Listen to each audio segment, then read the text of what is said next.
Looking at Mo and Christina Pollock today, it's hard to imagine the dark place they were in just weeks ago. Their path back began with a 4 a.m. wake-up call. She said, I got addicted to kratom. It's called 7-OH, and I'm in withdrawal right now. I need help. Like, can you help me get some more? I don't have money. First thing in the morning that you are craving it. The person asking for help was Christina, who had stopped using pills she bought at the local vape shop. As Christina struggled through symptoms similar to opioid withdrawal, shaking, sweating, and mood changes, the couple made a stop. That morning, we went to the smoke shop, and there was a line of people waiting for it. They say they stood in that line with people looking for their next dose of 7-hydroxymitragynine, or 7-OH, waiting for the store to open. It was a weekday, 8:50 a.m. The shop opened at 9. I would try to fight it. Christina says her addiction started in the fall. She went to pick up a vape and saw a sign in the store for a product that can help with anxiety. The owner first introduced her to kratom before recommending something stronger, 7-OH. It was just the kratom powder at first, and then I was out of those, so went back into the shop, and he's like, oh, there's this other product. It's basically kratom, just stronger. Like, you won't have to take as much. Christina, who works at the health department, says she believed the products were safe because they were sold legally and marketed as plant-based alternatives. But within days, she realized she had a problem, taking up to 5 pills and spending $50 or more a day to stay calm. It was something that at first helped and then actually became a crutch, and I was taking it and not to even feel good, but just to feel normal. Federal regulators are raising alarms about concentrated 7-OH products. The Drug Enforcement Administration early this month said it planned to temporarily move to classify 3 synthetic 7-OH derivatives as Schedule I drugs, in the same category as heroin, for lack of medical use and high potential abuse. If approved, starting August 5th, these drugs cannot be legally manufactured or distributed. In this letter sent to physicians nationwide, the FDA's chief medical officer in 2025 warned that concentrated 7-OH products have exploded in popularity and are marketed as pills, gummies, candies, and beverages. While 7-OH occurs naturally in trace amounts in the kratom leaf, experts say the concentrated products being sold today are something very different. An FDA-cited study found 7-OH to be 13 times more potent than morphine.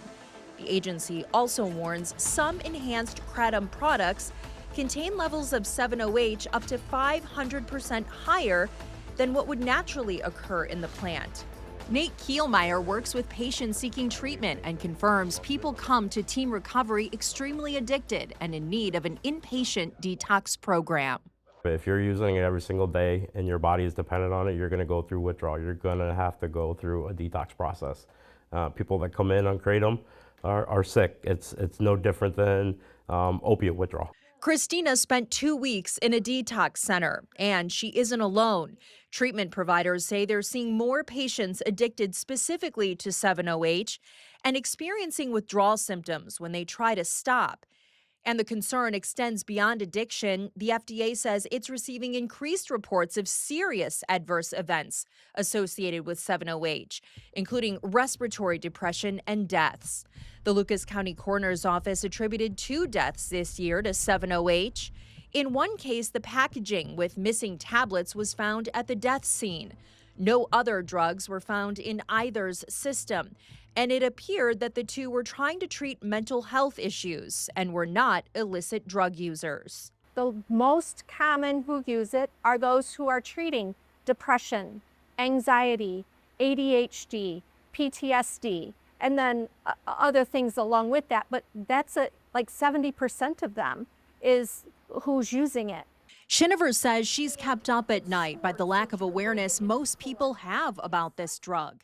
People aren't looking to cross a drug line. They're looking to self-treat really valid, maybe medical issues, depression, whatever. I'm saying, please be aware of the dangers, and please be aware of the increasing dangers that are coming ahead. It's just been weeks since Christina left the rehab facility. She says her recovery depends on accountability and support. She doesn't drive alone, carry cash, or buy her own vapes. It's right down the street from where we live. So my wife and I keep a lot of communication. What began with a secret confession in the middle of the night has become a recovery Christina and Mo are navigating together. They're sharing their story because they say if a product sold legally over the counter can upend their lives, it could happen to someone else too. Lawmakers in Michigan are considering restrictions on 7-OH products. Ohio already prohibits synthetic 7-hydroxymetragenine products, while traditional kratom remains legal. There are advocacy organizations out there, including 7 Hope Alliance, which represents some consumers and manufacturers and argues the product should be regulated and restricted rather than prohibited outright. I have a full statement from that organization in this story on WTOL.com. For 11 Investigates, I'm Melissa Andrews.